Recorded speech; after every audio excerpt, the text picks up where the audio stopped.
segala keraguan, bakti dicurah penuh kesetiaan padamu, Malaysia tercinta. Rela ku serah segalanya.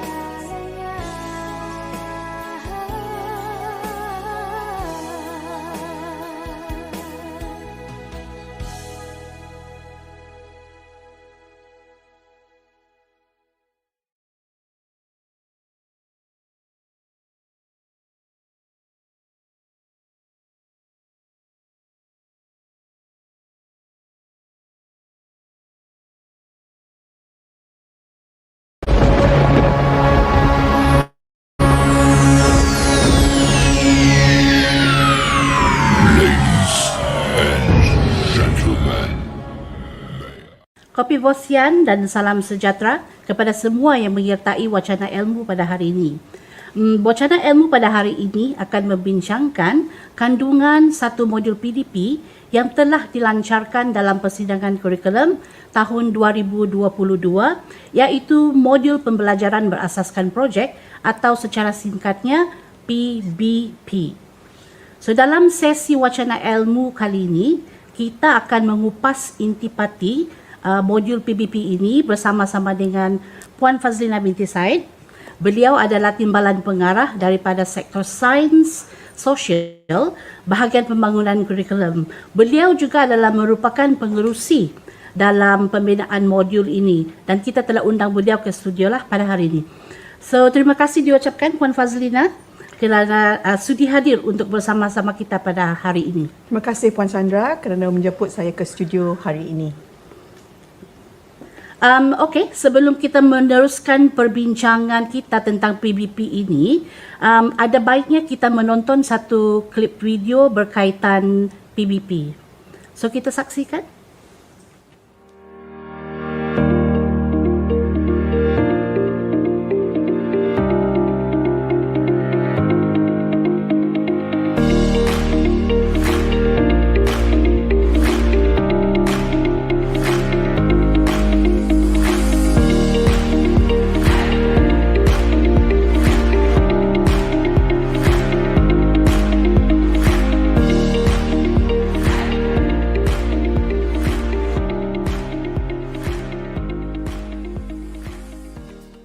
Sungguh menarik aktiviti-aktiviti yang terdapat dalam video tadi.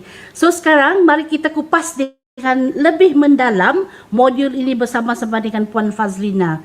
Puan Fazlina, boleh Puan jelaskan serba sedikit tentang modul ini? Okey, terima kasih Puan Sandra.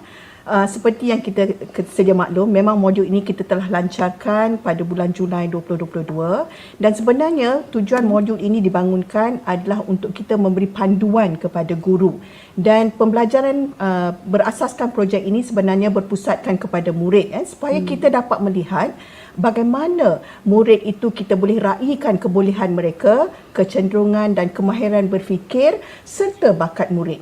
Jadi PBP ini sebenarnya membolehkan pembelajaran itu dilaksanakan secara mendalam dan di mana murid boleh menyiasat dengan lebih lanjut lagi dan meneroka tentang satu-satu perkara itu supaya mereka boleh membuat satu tinjauan yang lebih dalam dan di samping boleh membuat penilaian kendiri dan juga refleksi. Jadi proses pembelajaran ini sebenarnya akan memberi mereka satu penemuan yang baharu tentang perubahan, perasaan mereka dan apa sahaja mereka lalui sepanjang pelaksanaan projek ini akan merupakan satu pembelajaran yang bermakna bagi murid-murid kita.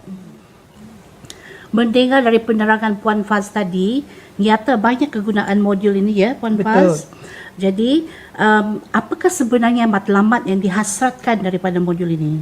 Sebenarnya modul ini kita bangunkan untuk memberi panduan kepada guru. Tidak kira sama ada guru berpengalaman ataupun guru novis. Jadi di sinilah kita ingin menonjolkan dalam modul ini bahawa kebolehsaksanaan modul ini memang boleh digunakan oleh guru dengan ada tentang ciri-cirinya, objektifnya dan juga panduan pelaksanaannya. Dan kita mengharapkan dengan adanya panduan ini, guru-guru kita akan dapat melaksanakan pembelajaran berasaskan projek dengan lebih terancang dan lebih berstruktur. Oh, macam tu ya, Puan Faz? Betul. Bagaimana pula dengan objektif pelaksanaan modul ini?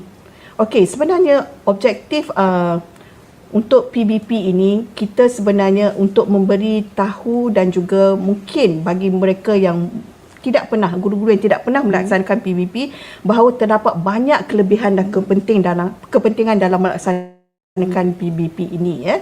Jadi dengan adanya modul ini, ia akan memberi gambaran yang lebih jelas tentang pelaksanaan PBP dan kita juga telah tunjukkan dalam kerangka bahawa ada 3 fasa dalam PBP ini, iaitu fasa permulaan, fasa perkembangan dan fasa penutup, dan kita juga selitkan dan kita tunjukkan juga bagaimana pentaksiran itu boleh dijalankan dalam PBP. Jadi kita berharap dengan panduan dalam modul ini, guru-guru kita akan lebih berkeyakinan dalam melaksanakan PBP mereka.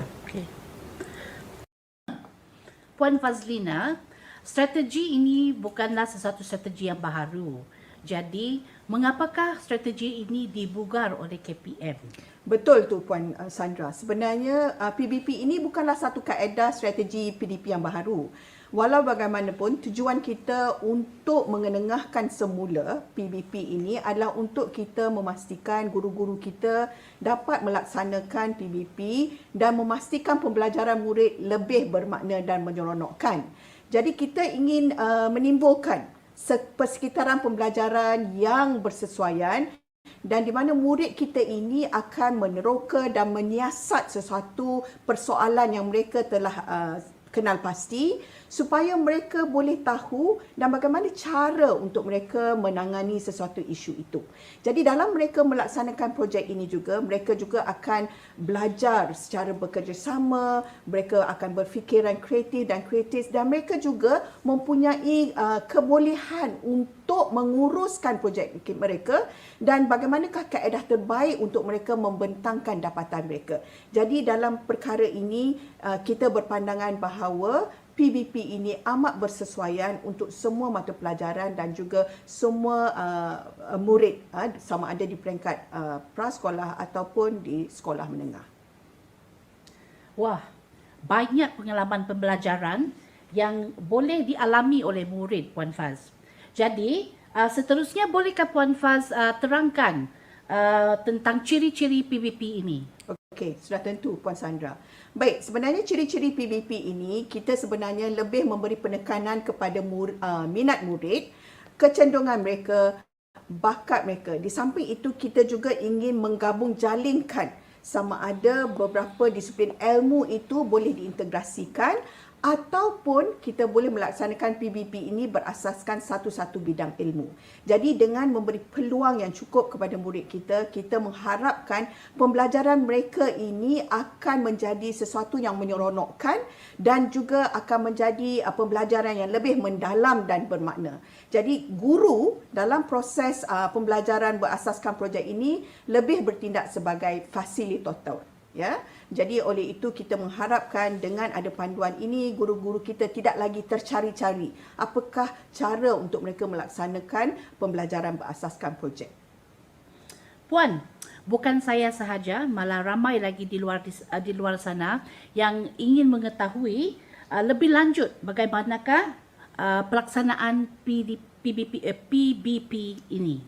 Baik, Puan Sandra. Okey, kalau diizinkan saya ingin menerangkan sedikit tentang kerangka yang dibangunkan dalam PBP ini. Seperti yang kita telah lihat di skrin, satu kerangka ini telah dibangunkan dan kita telah bahagikan dia kepada 3 fasa, ya, iaitu fasa permulaan, fasa pembangunan dan fasa penutup. Dan untuk setiap fasa ini dia ada langkah-langkah yang perlu ataupun harus diikuti oleh guru supaya mereka dapat merancang PDP mereka dengan lebih berstruktur dan terancang.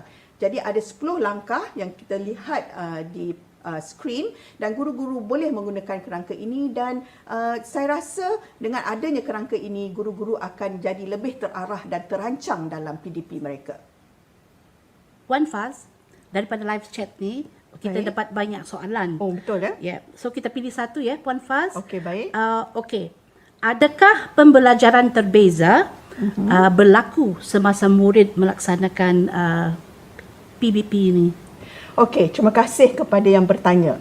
Saya sebenarnya menjangka juga soalan ini akan keluar Puan Sandra. Sebenarnya memang daripada kajian rintis kita dan daripada dapatan yang kita dapati, memang guru-guru kita melaksanakan pedagogi terbeza dalam 4 aspek.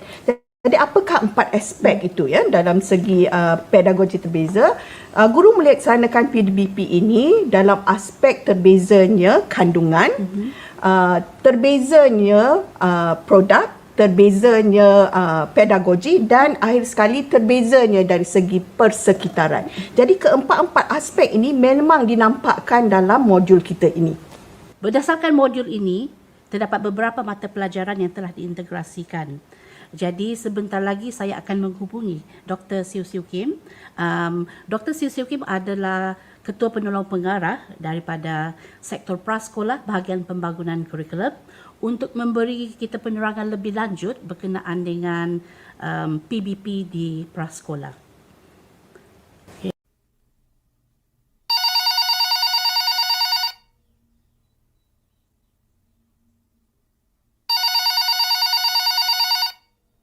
Hello, Dr. Siu. Ya, saya. Hello. Dr. Siu, hai. Kami sedang bersiaran dan kami sedang membincangkan tentang modul PBP. Jadi, saya ingin bertanya dengan pendapat doktor. Jadi, berkaitan PBP di prasekolah, adakah ia sukar dilaksanakan? Kerana bagi saya, murid prasekolah terlalu muda untuk menjalankan projek. Ya, Puan Sandra. Tapi untuk makluman Puan Sandra ya, murid prasekolah ni dia berada di umur 4 hingga 6 tahun. Ya, kita perlu memahami cara pembelajaran mereka. Mereka memang suka meneroka, bertanya soalan dan aktiviti pembelajaran kita ni sepatutnya lebih kepada hands-on dan juga berasaskan sensori. Jadi, pembelajaran berasaskan projek ini memang sesuai dengan sifat ingin tahu dan juga cara pembelajaran anak-anak kecil ini. Oh, begitu. So, Dr. Siu, bolehkah doktor berkongsi serba sedikit bagaimanakah PBP ini dilaksanakan di prasekolah? Boleh. Pelaksanaan PBP di prasekolah ini memang berasaskan ya konsep kerangka dalam modul PBP yang telah dibangunkan oleh BPK. Saya ambil contoh projek alat penyelamat banjir yang telah dilaksanakan di kelas prasekolah kami ya.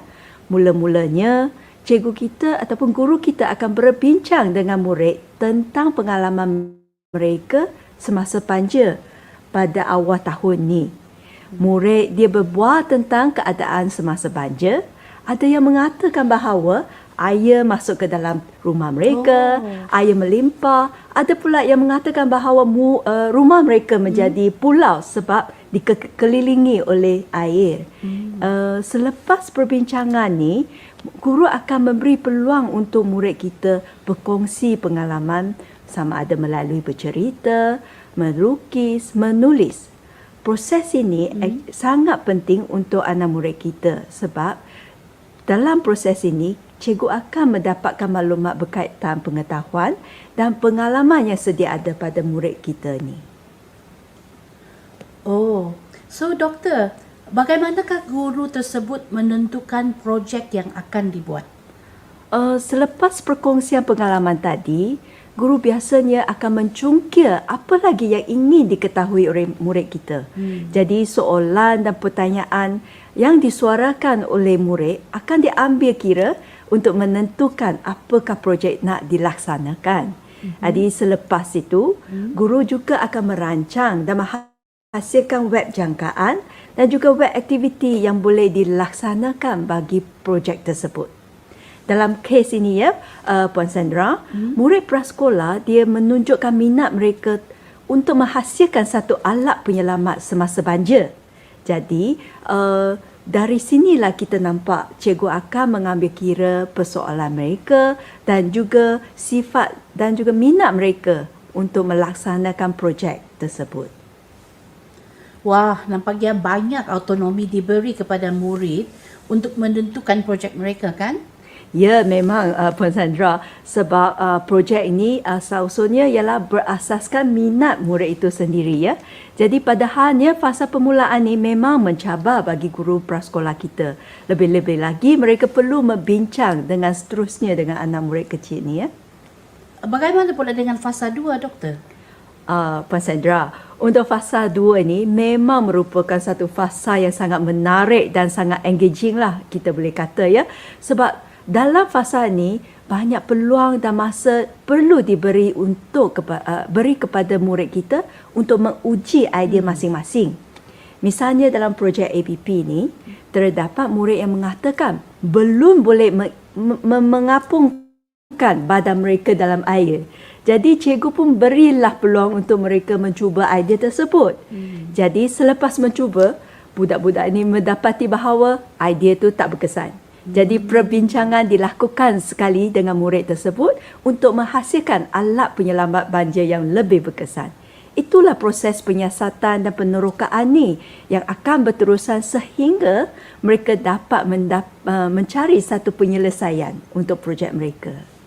Selain daripada mencuba idea dan perbincangan, adakah aktiviti lain yang boleh guru laksanakan untuk membantu murid mencari jawapan mereka, Dr. Siew? Ya, Puan Sandra, actually banyak aktiviti cikgu boleh rancangkan.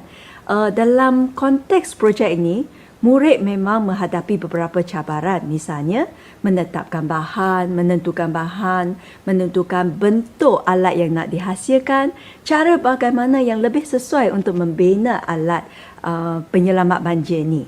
Jadi, guru pun merancang aktiviti seperti aktiviti eksperimen, lawatan ke kilang kapal secara hybrid, lawatan pakar, membawa pakar masuk ke kelas masing-masing untuk membincangkan ataupun mencari penyelesaian yang terbaik.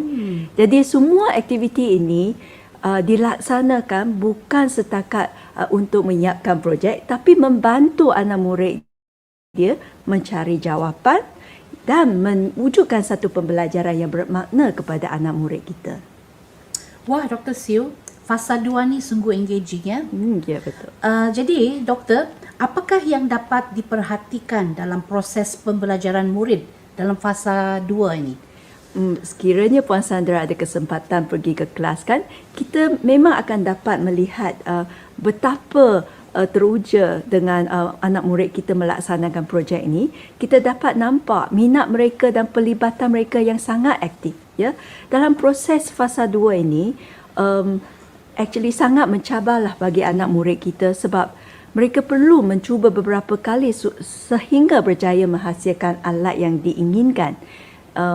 Mereka cuba banyak kali, ada kegagalan, tapi inilah merupakan peluang untuk mereka belajar dengan lebih tabah hati, dengan tabah, meningkatkan daya tahan mereka dan inilah merupakan peluang keemasan mereka untuk meningkatkan pembelajaran yang lebih bermakna. So, Doktor, biasanya bagaimanakah murid mengakhiri projek mereka? Selepas murid kita mendapat jawapan ataupun mereka menemui jawapan yang ingin diketahui, biasanya murid akan diberi peluang untuk berkongsi pengalaman dan juga hasil pembelajaran mereka. Guru dan murid membuat refleksi ke atas projek mereka. Ya, jadi fasa penutup ini merupakan fasa kemuncak ya. Fasa 3 ini merupakan fasa kemuncak PBP. Pelbagai cara boleh digunakan untuk meraihkan pembelajaran mereka. Bagi projek APP ini, kebetulan pada masa itu sekolah atau kelas prasekolah tersebut dalam keadaan kuarantin ya. Jadi satu majlis pertemuan secara hybrid ataupun secara dalam talian telah dilaksanakan dalam kelas. Jadi majlis tersebut telah dihadiri oleh ibu bapa, murid di kelas sebelah, pihak pentadbir, termasuk juga pegawai PPD, termasuklah saya ya. Saya telah mengambil peluang tu melihat bagaimana budak tu diberi peluang untuk berkongsi pengalaman, membuat demonstrasi bagaimana nak ikat botol, menjadikan kapal dan sebagainya. Dalam majlis itu memang riang dan meriahlah apabila murid kita dapat berkongsi pengalaman mereka. Secara keseluruhannya ya, Siu dapati bahawa proses pembelajaran ni, proses pembelajaran berasaskan projek ni, murid kita dapat belajar pelbagai kemahiran, termasuk berkomunikasi, termasuk kemahiran proses sains, misalnya memerhati, mengelas dan sebagainya. Yang penting kita dapat perhatikan anak murid kita dapat menyelesaikan masalah secara bertolak ansur, berkolaboratif dan juga mencerminkan daya tahan mereka dalam proses menghasilkan projek mereka. Ya. Itu saja untuk pelaksanaan projek di prasekolah kita. Ya, Puan Sandra. Okay, terima kasih Dr. Siu. Barulah saya tahu murid-murid di prasekolah pun boleh melaksanakan projek. Baiklah, kita kembali ke studio bersama-sama dengan Puan Fazlina. Dan Puan Fazlina, berbalik kita, bolehkah PBP ini dilaksanakan secara individu ataupun secara berkumpulan? Baik, daripada penerangan yang diberi oleh Dr. Siu tadi memang jelas ya. Sebenarnya PBP ini boleh dilaksanakan secara individu atau berkumpulan. Contohnya sewaktu pandemik memang murid-murid kita berada di rumah ya. Jadi mereka melaksanakan PBP ini secara individu dengan bimbingan ibu bapa dan guru juga sebenarnya boleh membimbing secara dalam talian. Jadi untuk melaksanakan PBP ini dia boleh dilaksanakan sama ada secara individu ataupun berkumpulan. Tidak jadi masalah ya untuk guru-guru memilih kaedah ini. Bagaimana pula dengan murid yang berkeperluan khas, murid MBPK, Puan Faz? Adakah modul ini juga sesuai kepada mereka? Ya, memang sesuai Puan Sandra dan ini juga kita telah rintis dan dalam modul ini juga kita telah ketengahkan satu contoh PDP yang sangat terperinci tentang murid berkeperluan pendidikan khas. Jadi daripada modul ini, tuan-tuan dan puan-puan, guru-guru semua boleh melihat bagaimana pembelajaran berasaskan projek ini boleh dilaksanakan bagi murid-murid kita yang memerlukan orang kata bantuan guru. Itu sebabnya pada awalnya kita menunjukkan untuk murid-murid berkeperluan pendidikan khas, kita bermula dengan berpusatkan guru. Tetapi setelah beberapa lama dilaksanakan dan apabila murid telah menunjukkan kemahiran dan keyakinan, guru boleh pindahkan cara pelaksanaan PBP itu berpusatkan kepada murid. Ini kita ambil daripada model yang dibangunkan oleh Pearson dan Gallagher ya, yang dipanggil Gradual Release of Responsibility.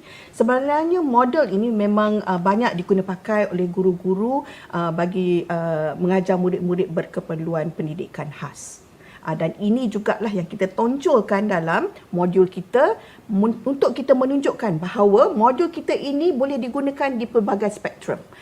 Bagi murid prasekolah, rendah, menengah, termasuklah murid-murid berkeperluan khas. Right. Puan, tadi kita telah menghubungi Dr. Siu daripada prasekolah.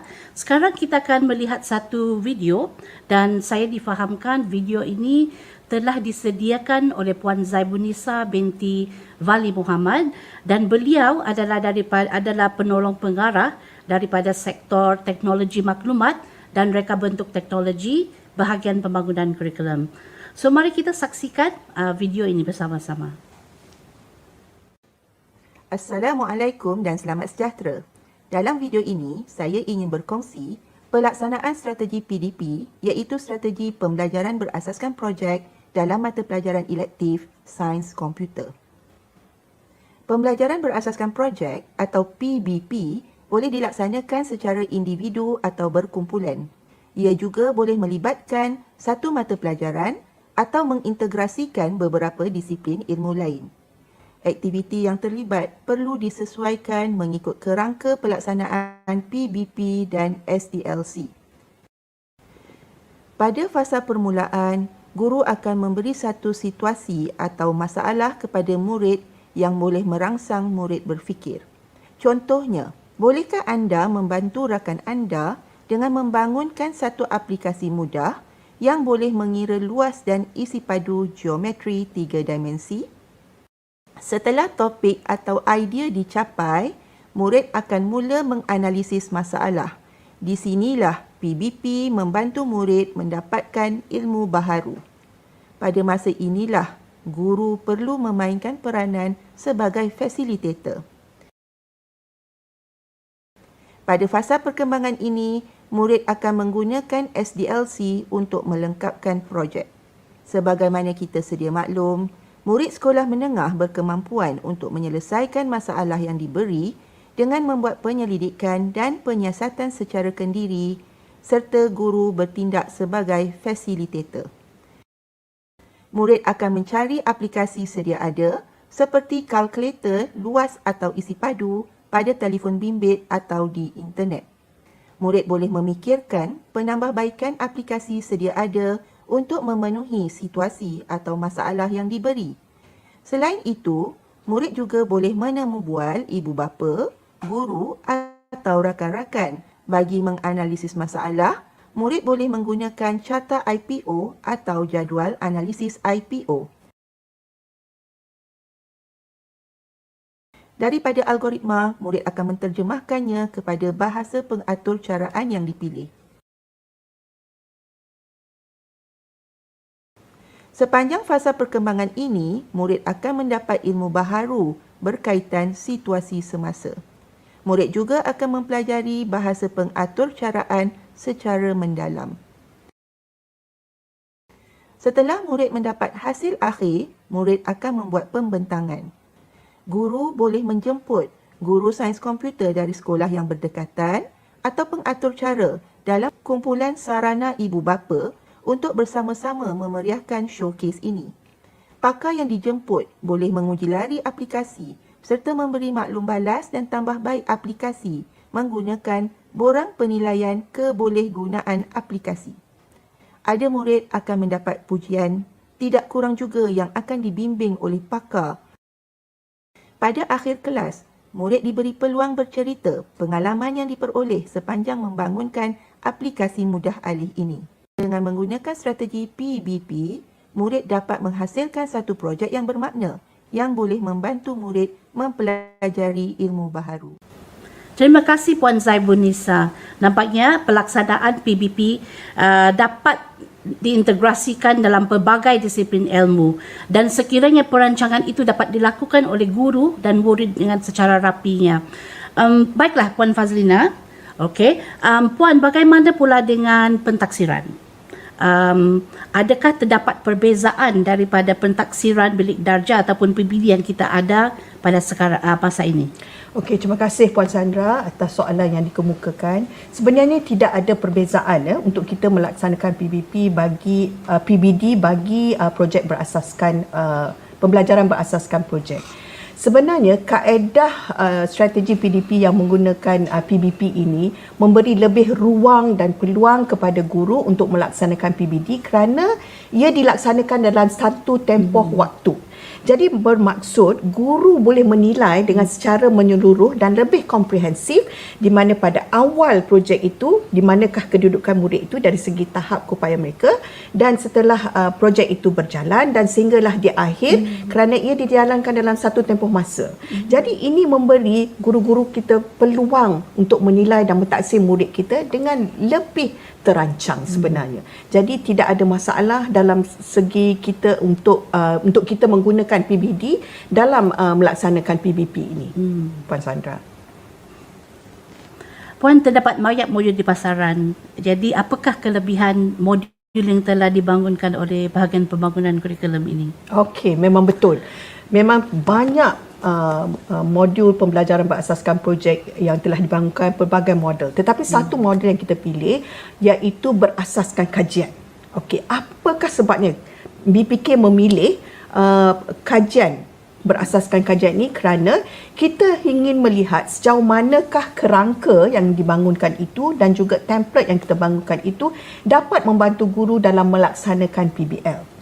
Jadi kita telah merintis untuk beberapa bulan template kita dan juga kerangka kita kepada guru-guru berpengalaman dan juga guru-guru novice. Dan ternyata kebolehkelaksanaan modul kita ini memang ternyata boleh dilaksanakan oleh guru, dan hasil daripada dapatan dan juga maklum balas guru itu sebenarnya membantu kita untuk menambah baik lagi modul kita, dan akhirnya dengan terhasilnya modul ini kita ingin menunjukkan kepada guru-guru kita bahawa boleh dilaksanakan, tidak kira sama ada guru itu telah biasa ataupun telah berpengalaman dalam melaksanakan PBP ataupun guru yang tidak pernah langsung melaksanakan BBP. Jadi kita menggunakan dua kaedah ini di mana kita telah rintiskan, dan ternyata dua-dua kumpulan guru ini dapat melaksanakan PBP dengan baik.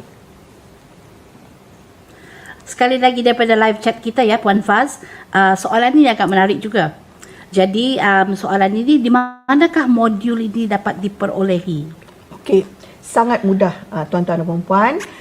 Daripada pautan yang akan tunjukkan sebentar nanti, sebenarnya boleh dimuat turun daripada sumberku. Hanya perlu type sumberku, akan keluar satu pautan. Dalam sumberku ini, tuan-tuan dan puan-puan boleh memuat turun modul ini dengan mudah. Dan kita juga satu kelebihannya lagi, kalau Puan Sandra izinkan saya, kita telah bangunkan satu Google Site, satu laman seseorang yang khusus kepada pembelajaran berasaskan projek. Sebenarnya tujuan kita membangunkan Google Site ini adalah untuk membolehkan guru-guru menjadikan Google Site ini sebagai one-stop center untuk pembelajaran berasaskan projek, di mana kita akan sentiasa menambah baik dan kita akan juga memuat naik bahan-bahan tentang pembelajaran berasaskan projek, video-video terkini dan juga video-video ataupun artikel-artikel tentang PBP ini yang boleh dirujuk oleh guru. Kita juga ingin memberi satu platform kepada guru-guru, menjadikan Google Site ini atau laman sesawang ini sebagai tempat mereka untuk berkongsi pengalaman, berkongsi amalan terbaik. Jadi kita berharap dengan adanya Google Site ini, bahan-bahan kita akan sentiasa dikemaskini dan guru-guru juga boleh menyumbang ke dalam Google Site ini. Dan kita berharap ini akan melahirkan satu komuniti pembelajaran yang profesional. Ya, itulah yang kita hasratkan dari awal pembinaan modul ini. Terima kasih diucapkan kepada Puan Fazlina dan juga rakan-rakan daripada bahagian pembangunan kurikulum atas perkongsian ilmu pada hari ini. Perkongsian ilmu ini diharapkan dapat memberi manfaat kepada guru dan juga kepada murid. Semoga kita dapat berjumpa lagi di lain siaran. Qotah Wadan dan salam sejahtera.